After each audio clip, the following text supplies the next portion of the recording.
को न कुसंगति पाए न साई, को न कुसंगति पाए न साई। राही न नीच मते चतुराई, राही न नीच मते चतुराई। को न कुसंगति पाए न साई, को न कुसंगति पाए न साई। राही न नीच मते चतुराई, राही न नीच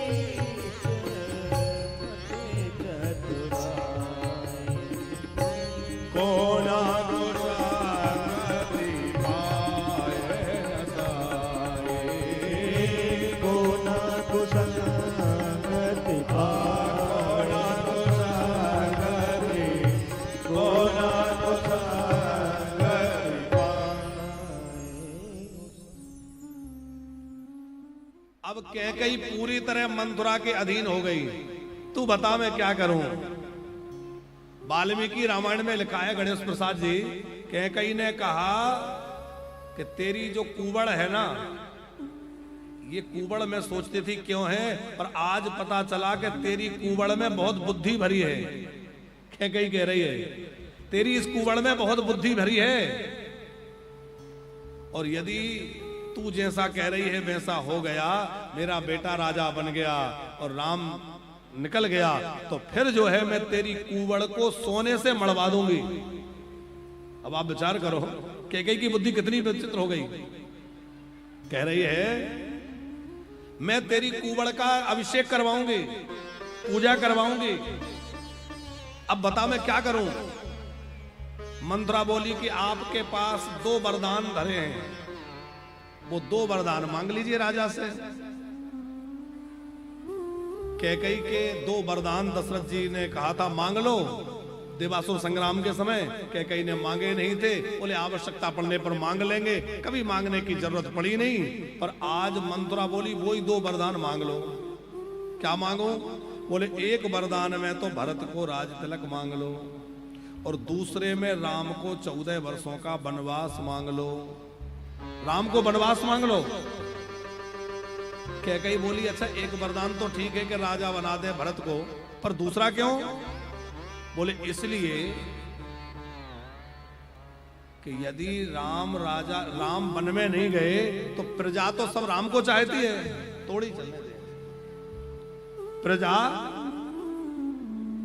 सब राम को चाहती है, और आगे चलकर ये होगा कि सारी प्रजा विद्रोह करने लगेगी, भरत को राजा स्वीकार नहीं करेगी, राम को राजा मान लेगी, तो सब बना बनाया खेल बिगड़ जाएगा।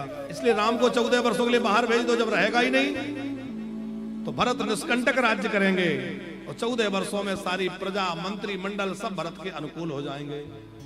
अब तुम जल्दी से अपना ये श्रृंगार उतारो, महाराज जो है वो राज दरबार से आ रहे होंगे, सब श्रृंगार उतारो और कोप भवन में चली जाओ। मंथुरा ऐसा कह के बाहर चली गई। उसी समय कैकेयी ने अपना पूरा श्रृंगार उतार दिया, और श्रृंगार उतारने का मतलब है उन्होंने अपने वैधव्य को निमंत्रण दे दिया। ध्यान रखिएगा माताएं, कभी भी सौभाग्यवती नारी को अपना संपूर्ण श्रृंगार नहीं उतारना चाहिए। आजकल ऐसी परंपरा चल गई है कि पहनेंगी तो बहुत ज्यादा पहनेंगी, और नहीं तो पूरा उतार देंगी। हाँ, बड़े बड़े शहरों में हम लोग देखते हैं, पहनेंगी तो फिर तमाम, और नहीं तो सब उतार। कभी भी हाथ एकदम खाली नहीं रखना चाहिए, चूड़ी 1 2 4 अवश्य पहन के रखें। नाक, बिछिया, जो सौभाग्य के द्रव्य हैं। आजकल तो मांग भरने में भी, यहाँ तो हम देख रहे हैं कि बहुत अच्छी माताएं जो है सिंदूर से मांग भरती हैं। शहरों में तो वो डिजाइन वाला चल गया है, वो भी बस नाम मात्र। लेकिन ऐसा कहा जाता है कि मांग बड़ी भरने से पति की आयु बड़ी होती है, इसलिए खूब सौभाग्यवती नारियों को सौभाग्य द्रव्य धारण करने चाहिए, सौभाग्य के चिन्ह धारण करने में संकोच नहीं करना चाहिए। सुहाग के आभूषणों को कैकेयी ने त्यागा, मानो उसने अपने विधवापन को निमंत्रण दे दिया। काली साड़ी पहन करके को भवन में चली गई और अपने राजकाज को संपन्न करके महाराज दशरथ सीधे कैकेयी के महल में आए। बोले सबसे पहले जाके कैकेयी को समाचार दूंगा कि अब मैं राम को राजा बना रहा हूं, बहुत प्रसन्न होगी। पर कैकेयी तो महल में थी नहीं। दासियों से पूछा कैकेयी महारानी कहाँ है? बोले वो तो कोप भवन में है। कोप भवन सुनकर के दशरथ जी तो सहम गए, भाई कोप भवन में क्यों? कोप भवन सुनी साको चेउराओ और भय बस आगे हुई पढ़ाई न पा। इतने डर गए वो कि उनके आगे पैर नहीं बढ़ रहे। ऐसा क्या हो गया जो कैकेयी को कोप भवन में जाना पड़ा? कि तुलसी नृपति भवतव्यता।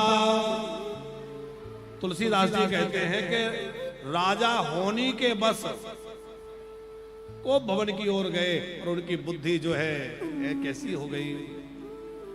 तुलसी नृपति भव्यतव्यता वस काम को तो लेखई।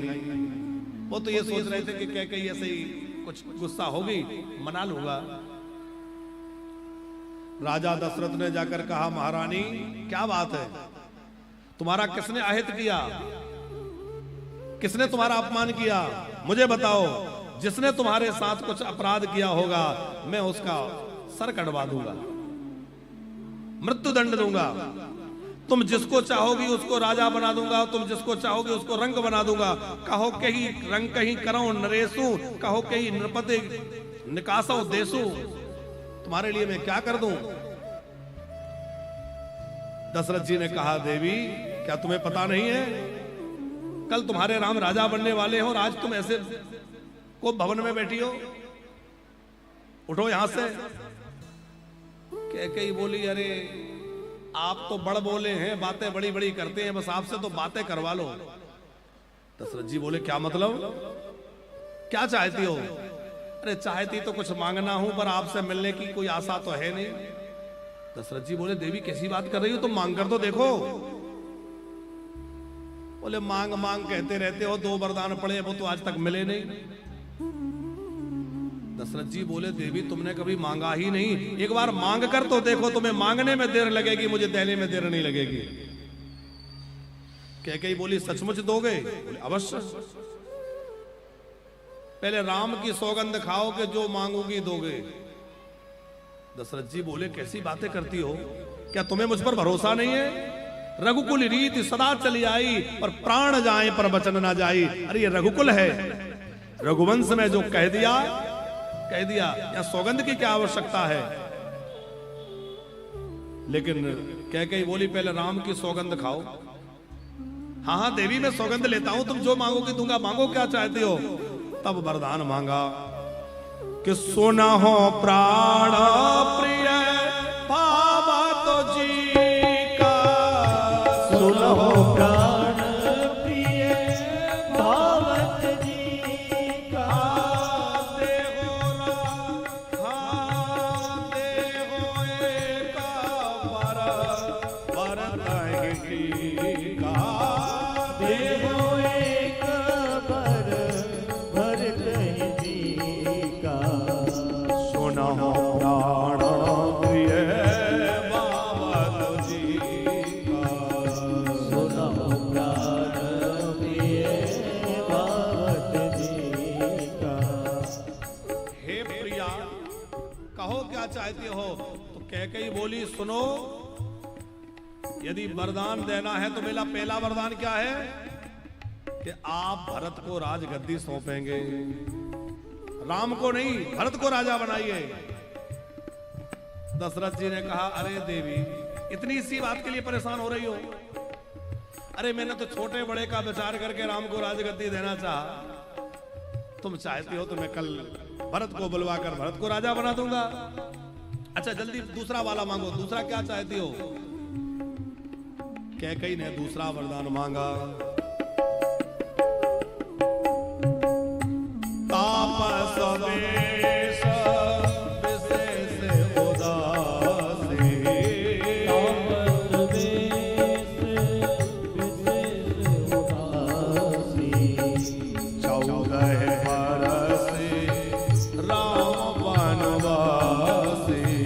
14 बरस राम वनवासी। दूसरा वरदान मांगा, उदासीन व्रत लेकर के, तपस्वी बन करके, और राम 14 वर्षों के लिए वन में चले जाएं। अच्छा, 14 वर्ष ही क्यों मांगा? क्योंकि रावण की आयु 14 वर्ष शेष बची थी। कैकेयी जानती है, इसलिए उसने 14 वर्ष मांगे।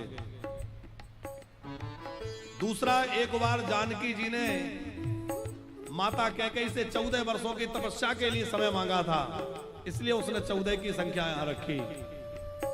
और तीसरा कारण है, मंथुरा ने कहा था कि 15 दिनों से राम के राज तिलक की तैयारी चल रही है, माने 14 रात्रियां निकल गई, तो 14 रात्रि की बात सोच करके और 14 वर्ष का वनवास मांगा। राजा बोले, क्या कह रही हो? सच बताओ, तुम मुझसे हंसी कर रही हो ना? तुम मेरे प्रेम की परीक्षा ले रही हो ना? मेरे प्रेम को कसौटी पर कस रही हो ना? कैकेयी बोली, महाराज ये सब बातों में मत पड़िए, या तो कहिए कि दिया या मना कर दीजिए, नहीं दे सकता। दशरथ जी बोले, पर आप क्या क्या रही हैं? क्या राम को वन में भेजना चाहती हो? कैकेयी बोली कि क्या भरत आपका बेटा नहीं है? आपको इतनी तकलीफ क्यों हो रही है? आप वरदान दीजिए।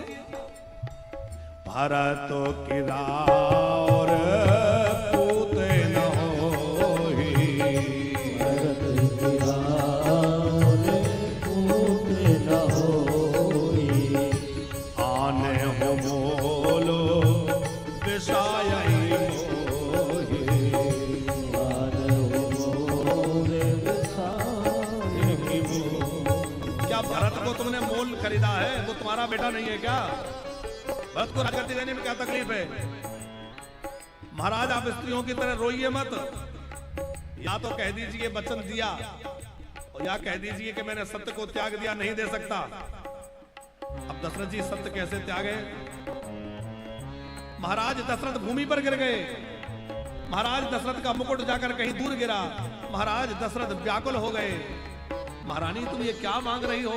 जरा विचार करो कि राम राम रटो विकल भुआला, राम राम रटे विकल भुआला।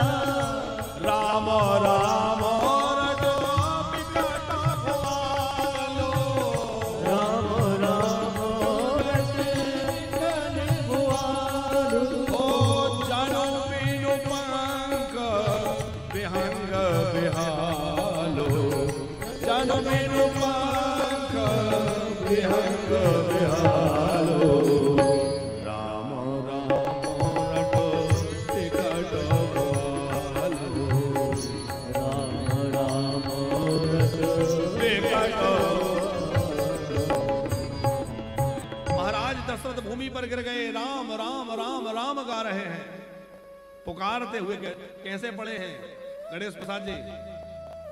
जैसे पंख कट जाने पर पक्षी व्याकुल होकर तड़पता है, ऐसे दशरथ जी तड़प रहे हैं। रात्रि भर रोते रहे, समझाते रहे, कैकेयी ऐसा मत कर, मैं तेरे पैर पड़ता हूं, मैं तेरे हाथ जोड़ता हूं। कैकेयी इतनी कठोर मत बन, ऐसा मत कर। रात्रि बीती, सवेरा हुआ, प्रजाजन बाहर खड़े हैं, लोग वृदावली उच्चारण कर रहे हैं। महाराज दशरथ निकलेंगे, बाहर निकलेंगे, पर आज बड़ी देर हो गई, दशरथ जी बाहर नहीं आए। सब लोगों को बड़ा आश्चर्य हुआ कि आज दशरथ जी इतनी देर हो गई और महल से बाहर नहीं निकले। पाछिल पहर भूप नित जागा, आज हम ही बड़ अचरज लगा। आज बड़े आश्चर्य की बात है कि राजा इतनी देर तक बाहर नहीं आए। पहले के समय में सब लोग ब्रह्म मुहूर्त में जागते थे। दशरथ जी थोड़ा एक दिन देरी हो गई आने में, बाहर नहीं निकले, तो सबको आश्चर्य हो गया कि ऐसा क्या हो गया जो दशरथ जी बाहर नहीं आए। आज स्थिति क्या है? आज यदि कोई जल्दी उठ जाए तो लोग आश्चर्य करते हैं कि इतनी जल्दी क्यों उठ गए, आज के जा रहे हैं क्या? आज कोई विशेष बात है क्या? इतना जल्दी कैसे उठ गए? उल्टा हो गया कि नहीं? पहले कोई ऐसा नहीं था जो सूर्योदय के बाद सोता रहे। बीमार व्यक्ति भी सूर्योदय के समय उठ के बैठ जाता था। और आज अच्छा भला आदमी भी 10 बजे तक पड़ा है, रात को 2-3 है। बड़ी विडंबना है। इसीलिए तमाम रोगों का घर बन रहा है शरीर। पर जाओ डॉक्टरों के यहां पैसा लौटाते रहो, क्योंकि जब आहार विहार सही नहीं होगा तो फिर स्वास्थ्य कैसे ठीक होगा। दशरथ जी के मंत्री सुमंत जी अंदर गए, पता करूं आखिर क्यों महाराज नहीं निकले, क्या बात है। सुमंत जी जब अंदर गए तो देखा कि महाराज तो भूमि पर पड़े हैं, व्याकुल होकर राम राम राम पुकार रहे हैं। सुमंत जी ने पूछा क्या बात है? दशरथ जी कुछ बोलने की परिस्थिति में नहीं है। उस समय कैकेयी ने कहा पता नहीं इन्हें क्या हुआ है, पूरी रात से राम राम राम राम कह रहे हैं, तुम जल्दी जाके राम को बुला लाओ। सुमंत जी तुरंत दौड़े राम जी की ओर, और सुमंत जी निकले। बाहर लोगों से कुछ कहा नहीं, पर लोग समझ गए कि निश्चित कोई अघटित घटना हुई है।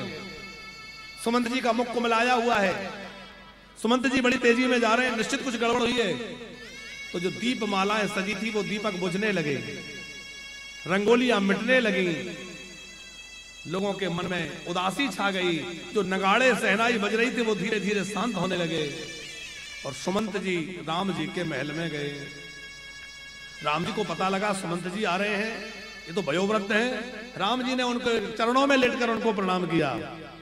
ये रामायण का आदर्श है कि मंत्री को भी राम जी कैसे प्रणाम कर रहे हैं, पिता की तरह।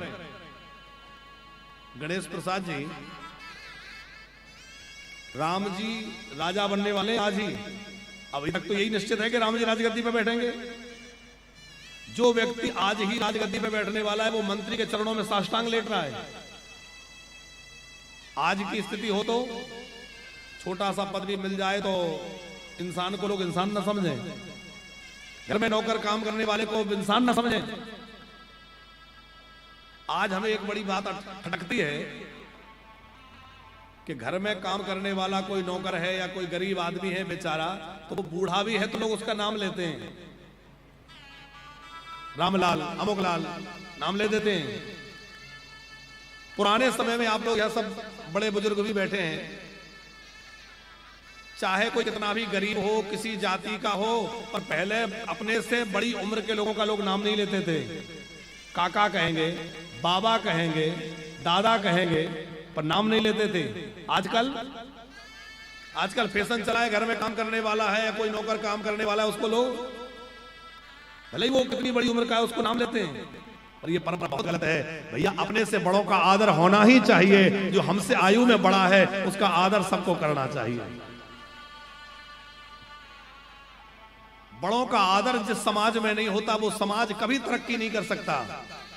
जिस समाज में बड़ों का सत्कार नहीं होता वो समाज कभी आदर्श समाज नहीं बन सकता। इसलिए बड़ों का आदर होना चाहिए। राम जी कैसे कर रहे हैं? राम सुमंत ही आवत देखा और आदर कीन पिता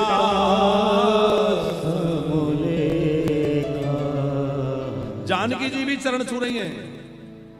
मर्यादा और विवेक स्त्री के आभूषण हैं, इसलिए स्त्रियों को कभी अपनी मर्यादा नहीं छोड़ना चाहिए और विवेक नहीं त्यागना चाहिए। सुमंत जी राम जी को कहे कि आप महाराज के पास चलिए। राम जी को लेकर आए। राम जी ने देखा कि पिताजी भूमि पर पड़े हैं। पूछा मां क्या हुआ? कैकेयी ने कहा बेटा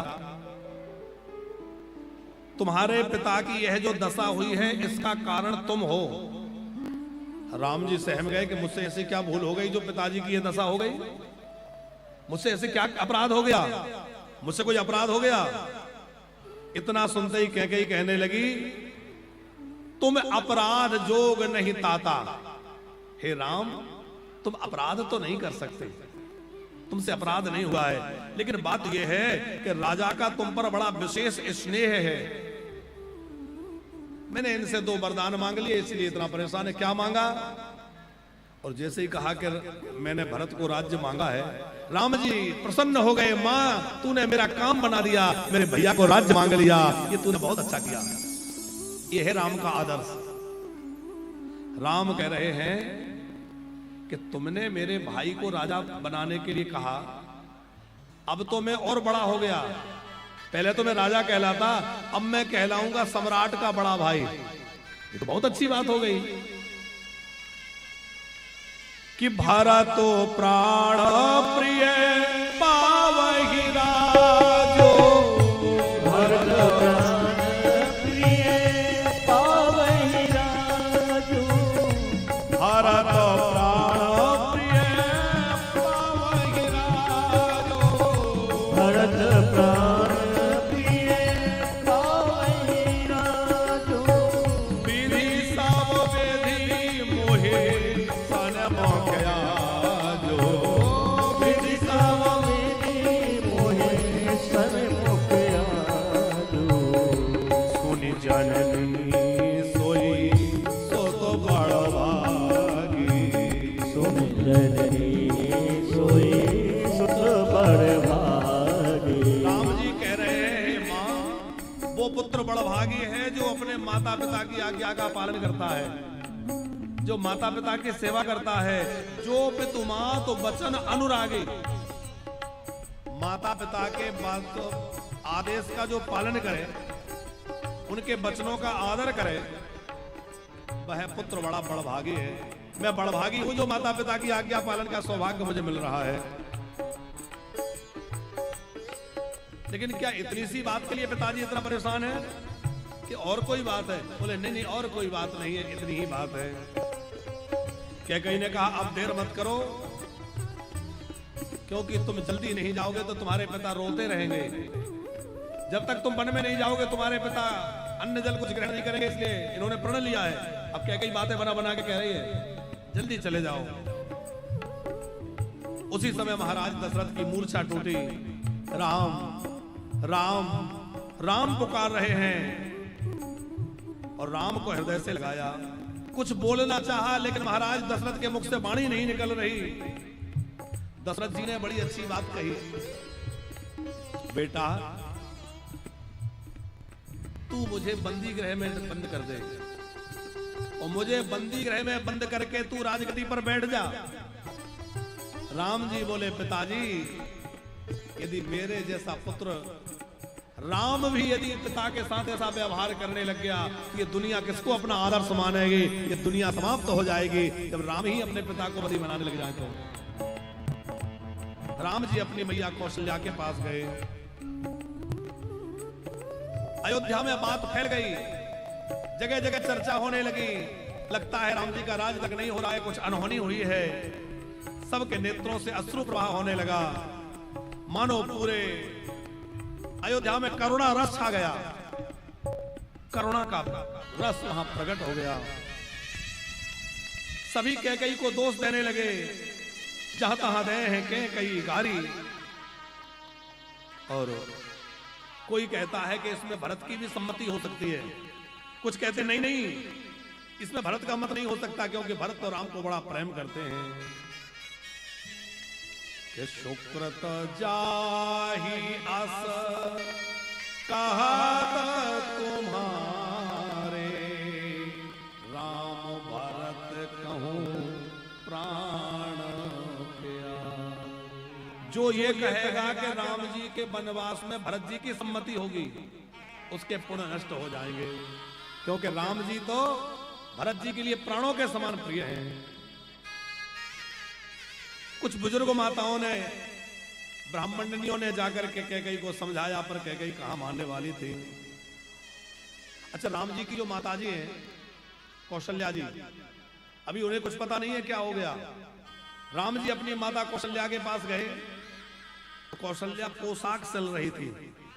मेरा राम जब राजगद्दी पे बैठेगा तो ये वाली पोशाक पहनाऊंगी। कुछ श्रृंगार की तैयारी कर रही थी।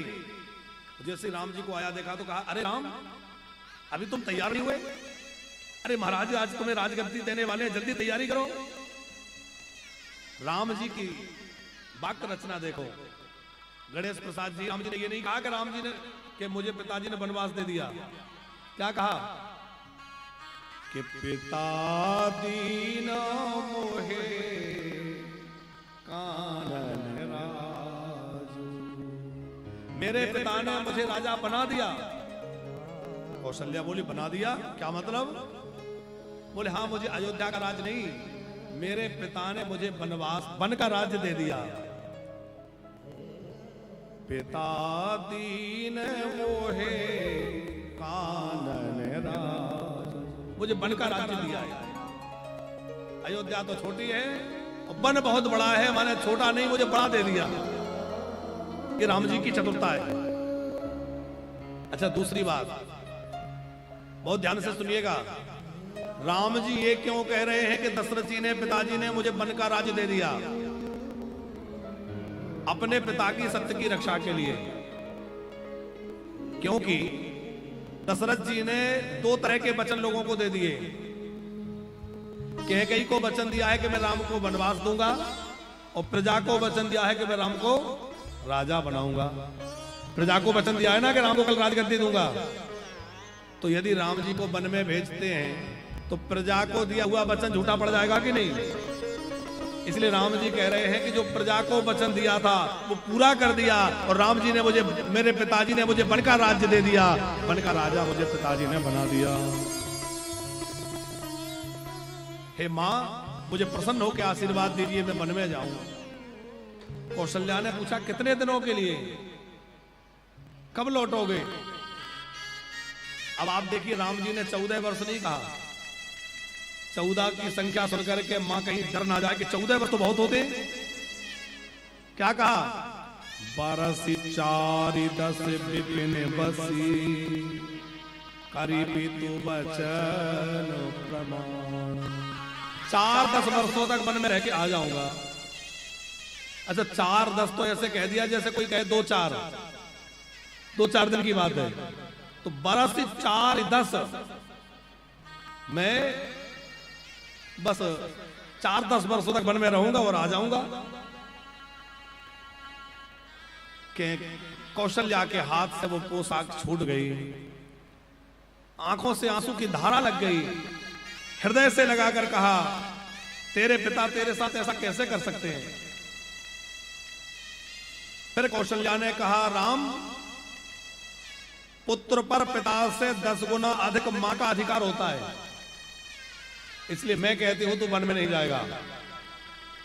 यदि तेरे पिता ने कहा वन में जा, मैं कह रही हूं नहीं जाएगा। लेकिन जैसे ही पता चला कि केवल दशरथ जी ने नहीं आज्ञा दी, बल्कि इसमें कैकेयी माता की इच्छा है, तो कहा कि जैसे मैं तेरी मां हूं वैसे ही वो भी तेरी मां है। यदि उस मां ने कहा तो फिर तू अवश्य जाएगा, फिर तो निश्चित ही तुझे वन में जाना चाहिए। ये है कौशल्या का आदर्श। ये नहीं कहा कि वो तो मेरी सौत है। क्या कहा? जैसे मैं तेरी मां हूं वैसे ही वो तेरी मां है। यदि उसने वन में जाने के लिए कहा है तो बेटा फिर तो वन तेरे लिए जो है वो अयोध्या से भी 100 गुना अधिक श्रेष्ठ है। कि जो पितु मातु कहा हो वन जाना, तो कानन सत अवध। और बेटा, पितु बनो देव मातु बनो देवी, खगम राग चरण सरोरुह सेवी। वन देवता ही अब तेरे देवता होंगे, खगमरग तेरे सब सेवक होंगे, तू वन में चला जा। पर कौशल्या के सामने एक ओर धर्म है, दूसरी ओर स्नेह है, और धर्म को ही महत्व दिया। बेटा, धर्म जो कहता है कि तू वन में चला जा। अपने आंसुओं को पोंछती हुई कौशल्या ने पूछा, बेटा जानकी का क्या होगा? क्या तूने सोचा है कि तेरे जाने के बाद जानकी का क्या होगा? उसी समय श्री जानकी जी वहां पहुंच गई। सोचकर आई है कि या तो प्रभु के साथ मैं जाऊंगी, और यदि मुझे नहीं ले गए तो शरीर भले ही अयोध्या में रह जाए, और मेरे प्राण जो है मेरे प्राणनाथ के साथ चले जाएंगे। की तनु प्राण की केवल प्राणा भूमि को कुरेद रही है। झरझर आंखों से आंसू बह रहे हैं जानकी जी के। कौशल्या ने हृदय से लगा लिया, बेटी मत रो, तुझे रोते देखकर मुझे बहुत पीड़ा होती है, जानकी मत रो। जानकी जी बोली कि मां, मैं इसलिए नहीं रो रही कि मुझे वन में जाना पड़ेगा, मैं इसलिए नहीं रो रही कि मेरे स्वामी वन में जा रहे हैं, बल्कि मैं इसलिए रो रही हूं कि आज आर्य वंश की एक मर्यादा टूट रही है। क्या? कि आपकी उपस्थिति में मैं इनके सामने कुछ बोल रही हूं। मर्यादा थी कि घर के बड़ों के सामने पति से बात नहीं करती थी पहले। जानकी कभी कौशल्या के सामने राम जी से आज तक बात नहीं की, आज पहली बार जानकी रो पड़ी। मां मुझे आज्ञा दीजिए, मैं कुछ कहना चाहती हूं। बेटी कहे तू क्या चाहती है? जानकी बोली कि मुझे आज्ञा दीजिए कि मैं भी साथ में जाऊं। हृदय से लगा करके कौशल्या रो पड़ी और राम जी से कहा, राम जरा इस जानकी की ओर देखकर बताओ, क्या ये वन में रहने के लायक है? क्या ये वन में रह पाएगी? जानकी जी कितनी कोमल है पता है आपको? जब डोलियां आई थी ना, तो माता कौशल्या ने रास्ते में पराग बिछवाया था। कमल के फूल के अंदर एक पराग निकलता है जो बड़ा महीन होता है, बड़ा कोमल होता है। कौशल्या जी ने सुना था कि बहुत ज्यादा बहुएं सुकुमार हैं, तो बहुएं बड़ी सुकुमार हैं तो वो डोलियों से उतरेंगी, पैदल चलेंगी, रास्ते में पराग भिजवा दिया जहां से पैदल चल रहा था। भरतलाल जी, ओ गणेश प्रसाद जी, भरतलाल जी याद आ गया। भरतलाल जी अभी कुंभ की कथा में यजमान थे। तो गणेश प्रसाद जी, जहां डोलियों से बहुओं को उतरना था वहां से लेकर महल के अंतःपुर तक मार्ग में माता कौशल्या ने कमल का पराग बिछवाया और जानकी डोली से उतर के चली। 10-5 कदम चली, जानकी का मुख सूख गया, थकी हुई महसूस होने लगी। कौशल्या समझ गई कि बेटी थक गई है। क्या हुआ बेटी, अभी तो 10 कदम भी नहीं चली। जानकी जी बोली, मां ये रास्ते में जो पराग बिछा है ना, ये मेरे पैरों में चुभ रहा है। कौशल्या भावुक हो गई और अपनी बेटी जानकी को गोद में उठा लिया। और उसके बाद कभी कौशल्या ने अपनी बहू जानकी को जमीन पे नहीं पैर रखने दिया, भूमि पे पैर नहीं रखने दिया। क्या किया? कभी गोदी में उठा लेती है, कभी हिंडोले पे बिठा देती है, कभी पीठे पे बिठा देती है। गोस्वामी जी लिखते हैं कि पलंग बिठाता जी गोद हिंडोला,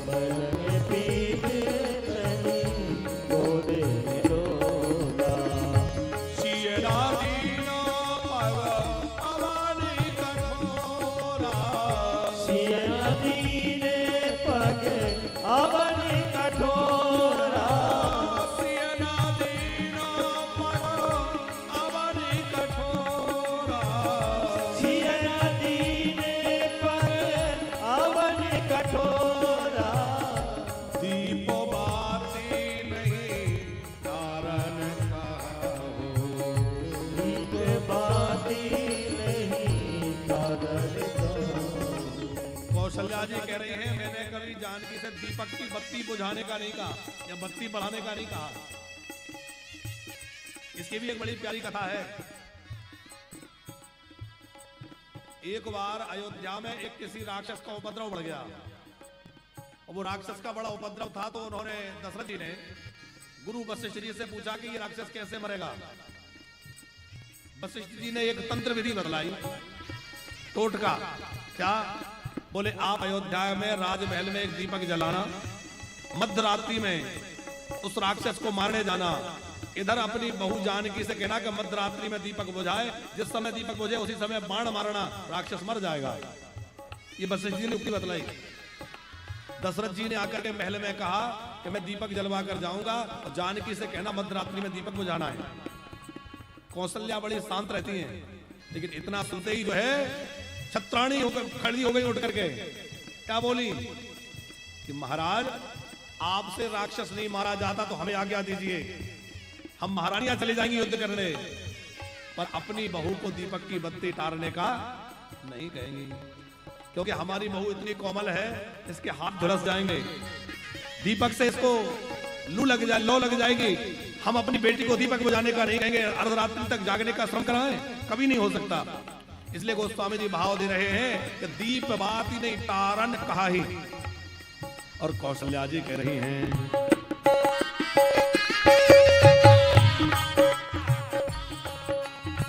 सोई सिय चालन चाहती बन साधा,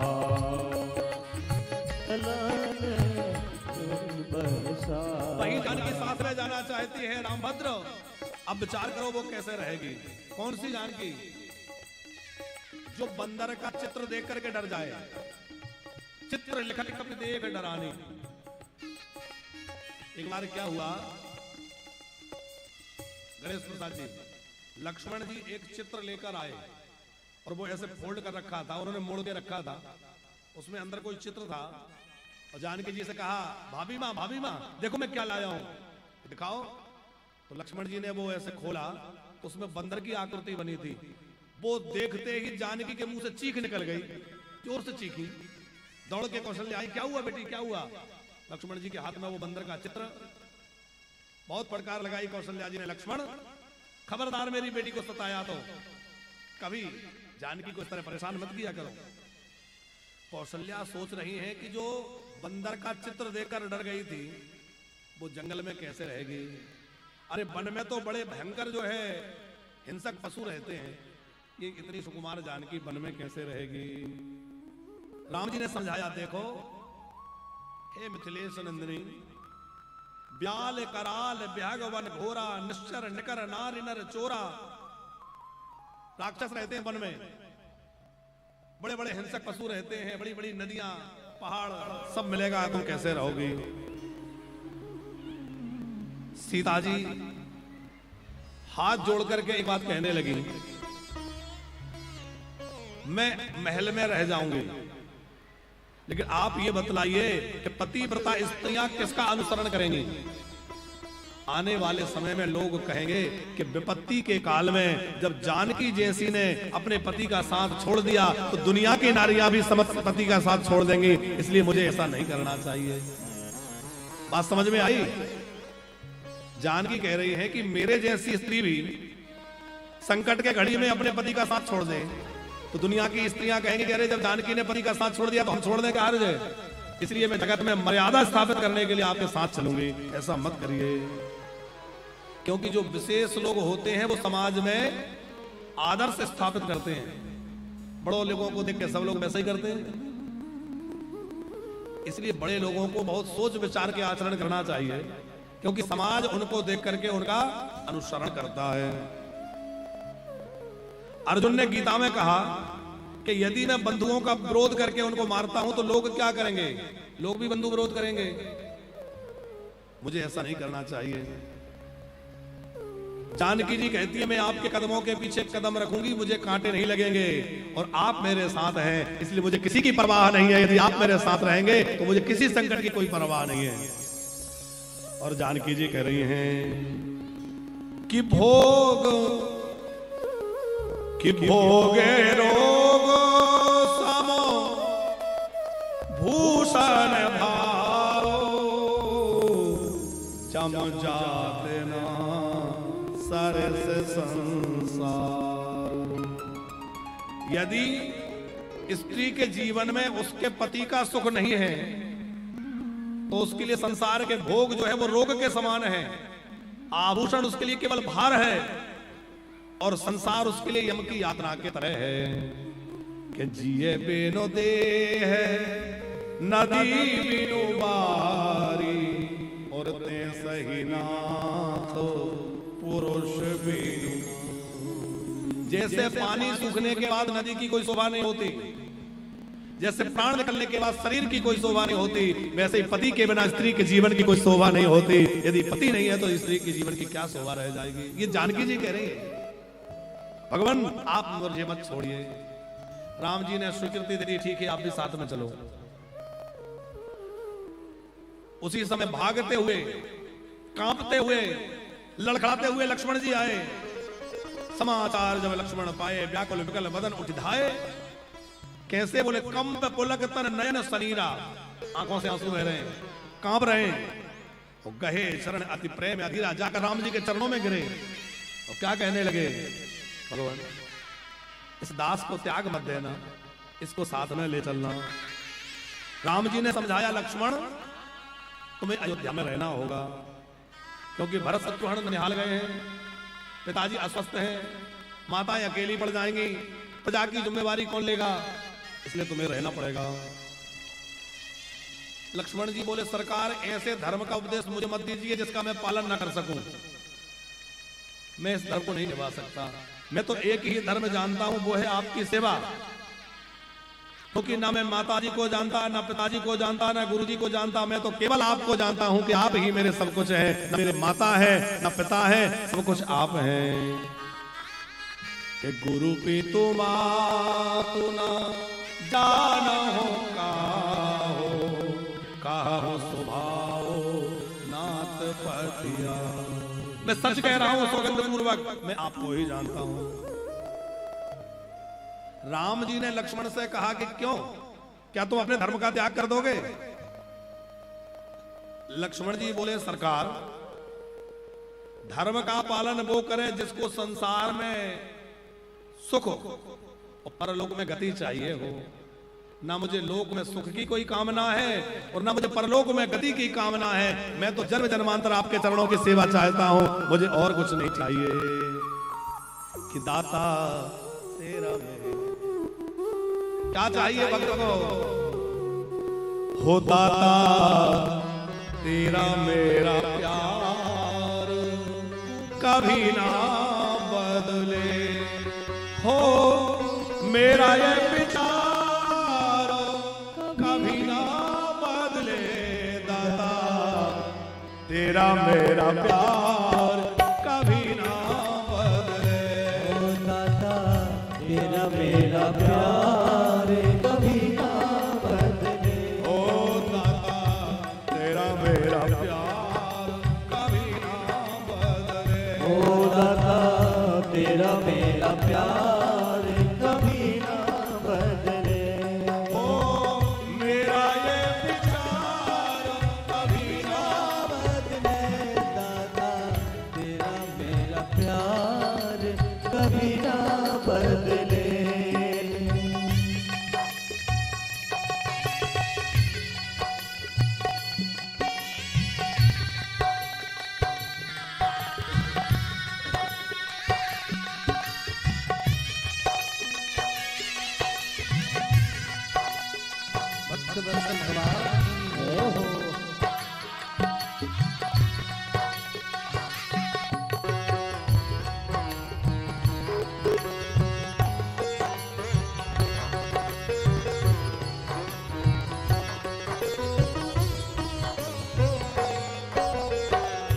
द्वारे पे तेरे आता रहूं मैं, चरणों में शीश झुकाता रहूं।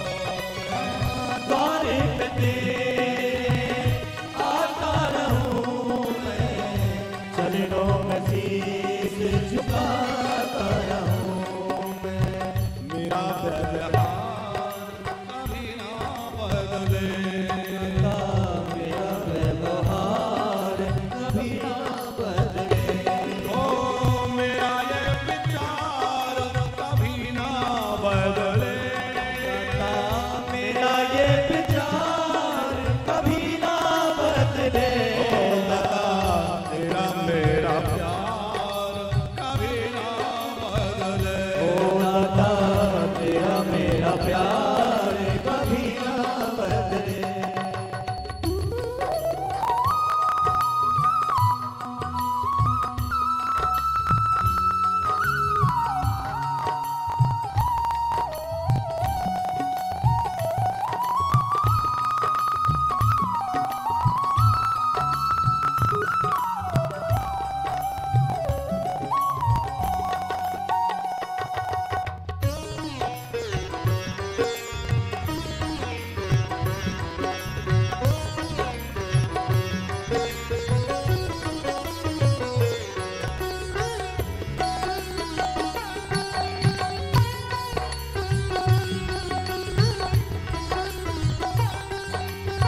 मेरा प्यार कभी ना बदले। दाता तेरा मेरा प्यार कभी ना बदले। वो दाता मेरा ये विचार कभी ना बदले। दाता मेरा ये विचार वो कभी ना बदले। दाता तेरा मेरा प्यार कभी ना बदले। दाता तेरा मेरा प्यार कभी ना बदले। दाता तेरा मेरा प्यार कभी ना बदले। कभी ना बदले। कभी ना बदले।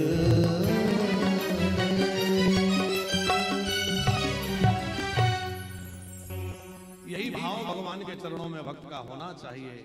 लक्ष्मण जी कह रहे हैं भगवान मैं किसी को नहीं जानता, ना मैं किसी धर्म को जानता, मैं तो केवल आपको जानता हूं। लोक में मेरी अपकीर्ति हो, परलोक में मेरी दुर्गति हो, तो इसकी भी परवाह नहीं है। बस मैं तो आपके चरणों की सेवा चाहता हूं।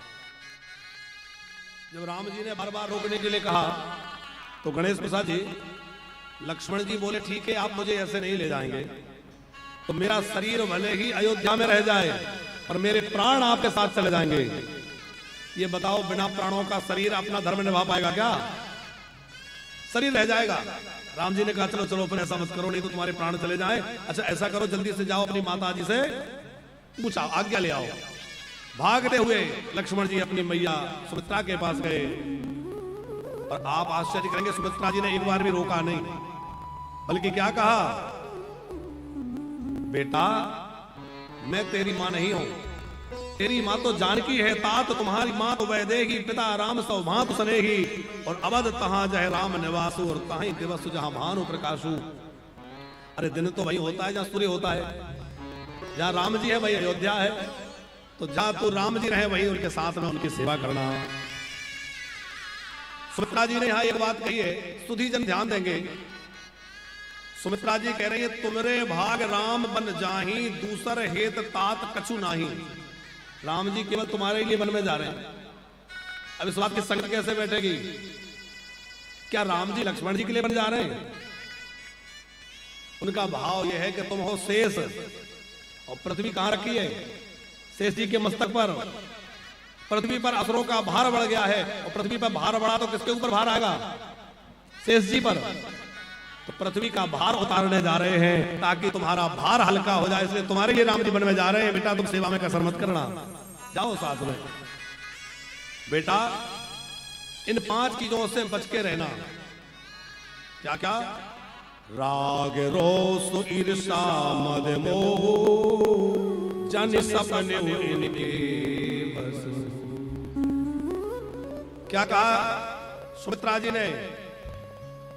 राग, रोष, मद, मोह और ईर्ष्या ये स्वप्न में भी नहीं आना चाहिए। लक्ष्मण जी बोले मां जगते जगते तो मैं नहीं आने दूंगा, और सपने में आ जाए तो क्या पता। इसलिए मैं आपको वचन देता हूं कि 14 वर्षों तक सोऊंगा ही नहीं, और जब सोऊंगा ही नहीं तो सपने नहीं आएंगे, तो सपने में भी आने की बात ही नहीं रही। 14 वर्ष सोऊंगा ही नहीं। 14 वर्षों तक लक्ष्मण जी सोए नहीं है वन में, जागते रहे, सेवा में लगे रहे। लक्ष्मण जी उर्मिला जी से मिलने गए अपनी पत्नी से। उर्मिला जी चित्रकारी में बहुत अच्छी थी, चित्र बनाने की कला में। उर्मिला कौन है? लक्ष्मण जी की पत्नी। चित्र बनाने की कला में बड़ी निपुण है। वो राम जी के राज तिलक की झांकी का चित्र बना रही थी कि राम जी जानकी जी राज सिंहासन पर बैठ के कैसे लगेंगे। और जैसे ही अचानक लक्ष्मण जी आए तो उनके हाथ से वो रंग का डब्बा गिर गया, चित्र बिगड़ गया। उर्मिला जी सहम गई कि देखो पूरा चित्र खराब हो गया। लक्ष्मण जी बोले उर्मिले सचमुच राम तिलक का चित्र बिगड़ गया है, अब राम जी राजगद्दी पर नहीं बैठ रहे, अब राम जी वन में जा रहे हैं। उर्मिला रोने लगी। लक्ष्मण जी बोले मैं जा रहा हूं इसलिए रो रही हो?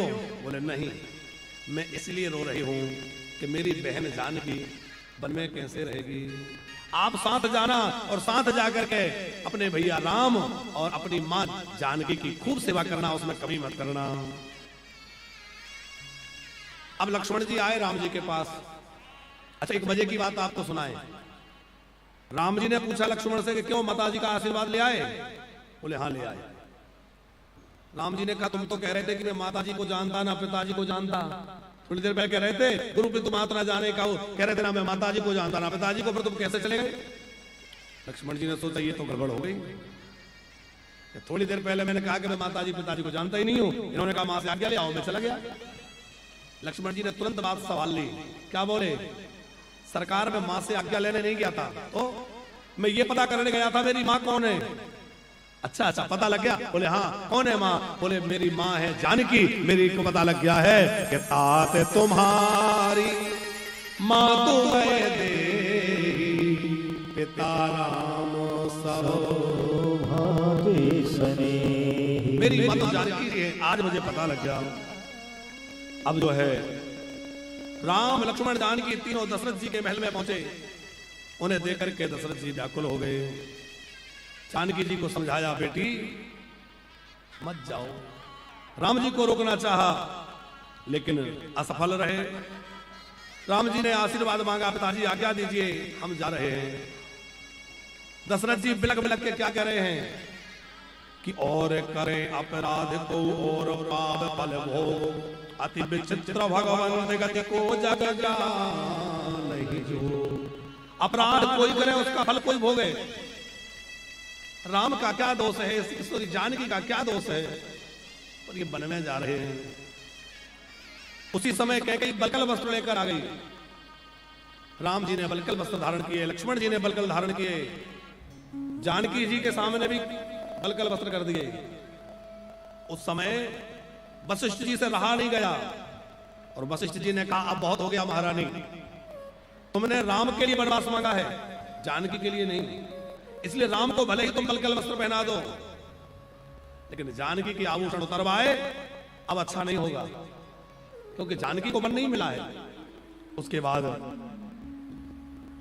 राम जी ने वशिष्ठ जी से कहा गुरुदेव जब मेरा भरत राजा बने कोई कमी मत छोड़ना, मेरे भरत का राज्य तिलक हो तो खूब बढ़िया तरीके से राम जी कह रहे हैं राज्य तिलक करना। और राम लक्ष्मण जानकी वन में जाने की तैयारी कर रहे हैं। राम चलत राम चलना चाहते हैं। दशरथ जी समझा रहे हैं बेटा कुछ समय रुक जाओ, जाना ही है तो 2-4 दिन घूम करके आ जाना। सुमंत जी को बुलाया, थोड़े दिन दिखा करके ले आना। यदि राम न लौटे तो जानकी को लौटा लाना, लक्ष्मण को लौटा लाना। ये पिता का प्रेम है। वो केवल पिता का प्रेम नहीं है, ये तो उन्होंने वरदान मांगा था मनु जी के रूप में। क्या वरदान मांगा था दशरथ जी ने, मनु जी ने, कि जैसे एक मणि से सर्प प्रेम करता है, जैसे मछली जल से प्रेम करती है, वैसा मेरा प्रेम आपके चरणों में रहे, और जब आपका वियोग हो तो मेरे प्राण चले जाएं। मणि बिनु फणी जीमु जल बिनु मीना, और मम जीवन तेरी तुम्हारी अधीना।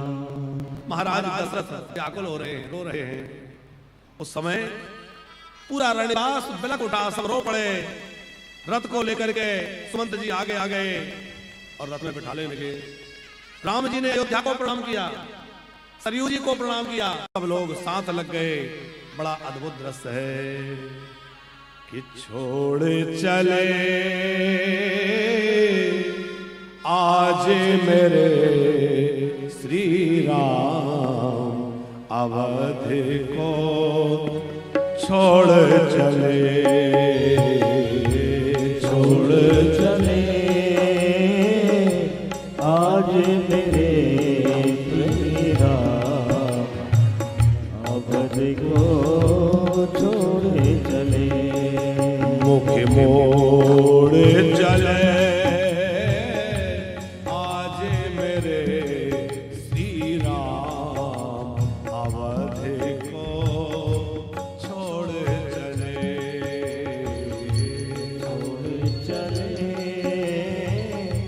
आज मेरे प्रिय राम, अवध को छोड़। अब आप देखिए आगे आगे रथ चल रहा है, जिस पर राम लक्ष्मण जानकी बैठे हैं, लौट लौट कर अयोध्या की ओर देख रहे हैं, अवध को बार बार प्रणाम कर रहे हैं। अयोध्या के सब नर नारी रथ के पीछे हो लिए, सबके सब चले जा रहे हैं। दशरथ जी उठकर भूमि पर गिर जाते हैं, फिर खड़े होते हैं, भूमि पर गिरते हैं, राम मत जाओ, राम मत जाओ। और दशरथ जी भूमि पर गिरकर मूर्छित हो गए। राम जी चले जा रहे हैं।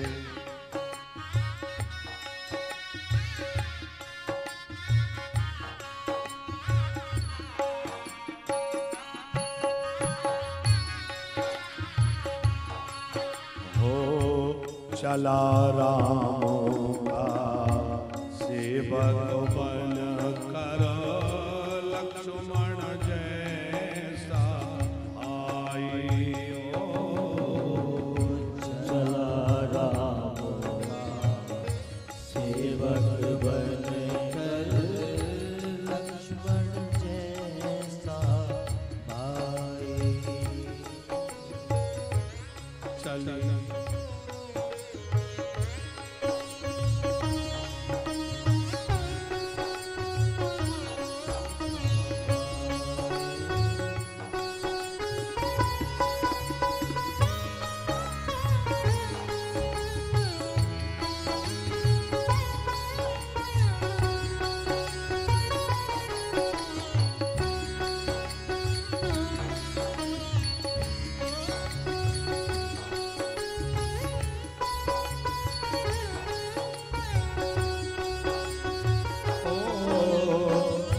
चला रामों का सेवक बने कर लक्ष्मण जैसा भाई।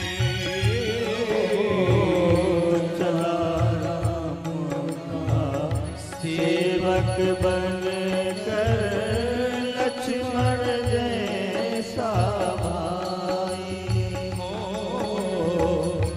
चली जाने बन के अपने प्रीतम की परछाई।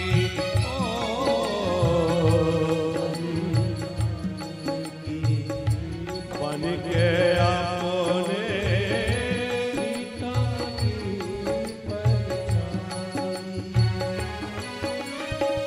नर नारी और पशु पक्षी को, नर नारी और पशु पक्षी हो नीरो माता छोड़े चले, छोड़े चले आज मेरे प्रभु राम अवध को छोड़े चले,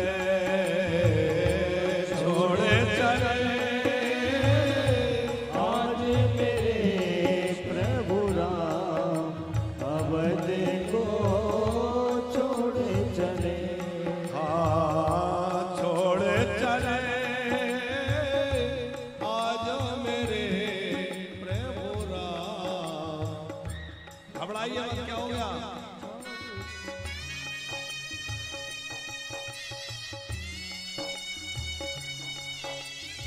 शांति से सब अपने लोग अपनी जगह पर रहें।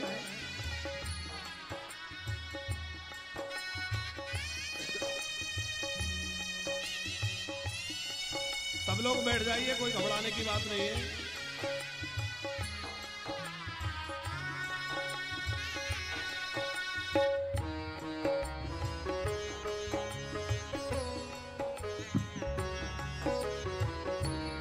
सभी अपने स्थान पर बैठ जाएं।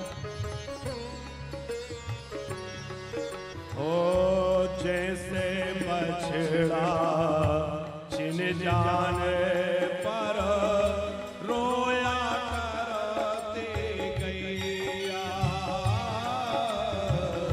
जैसे बछड़ा बैठ जाइए, बैठ जाइए। छिन जाने पर रोती गैया। अब देखो, राम जी अकेले अकेले बन के लिए जा रहे थे, आप सब लोग बैठे थे। राम जी ने कहा भाई वहां तो सारी अयोध्या साथ लग गई थी, यहाँ तो सब लोग बैठे हैं, इसलिए उन्होंने अपना एक, शंकर जी ने अपना गण भेज दिया है। ओ मैया भैया, अब शांत हो जाओ, गया।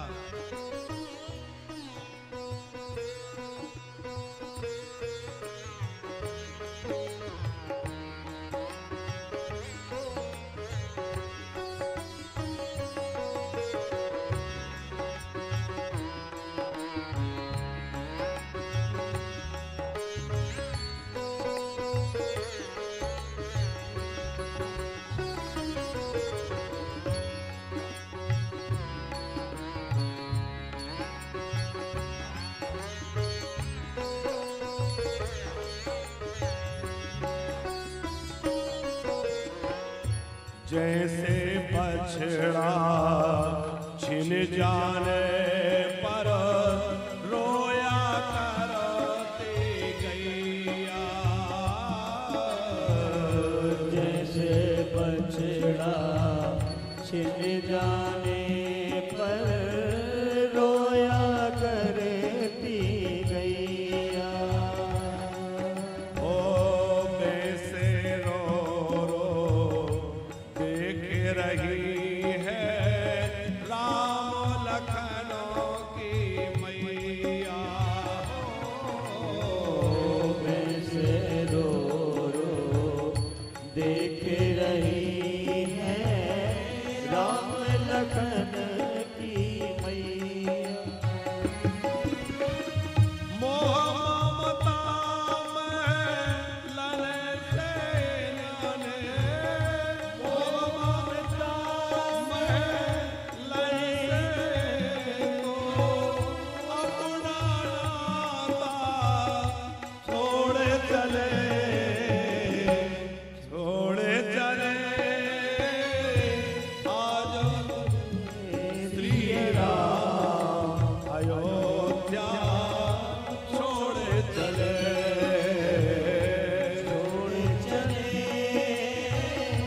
आज मेरे प्रिय राम अवध को छोड़ चले। ओ लक्ष्मण बिना महल है सोना, सीता बिना रसोई। ओ लक्ष्मण बिना महल है सोना, सीता बिना रसोई। ओ राम बिना है सूनी अयोध्या, सारी प्रजा है रोई।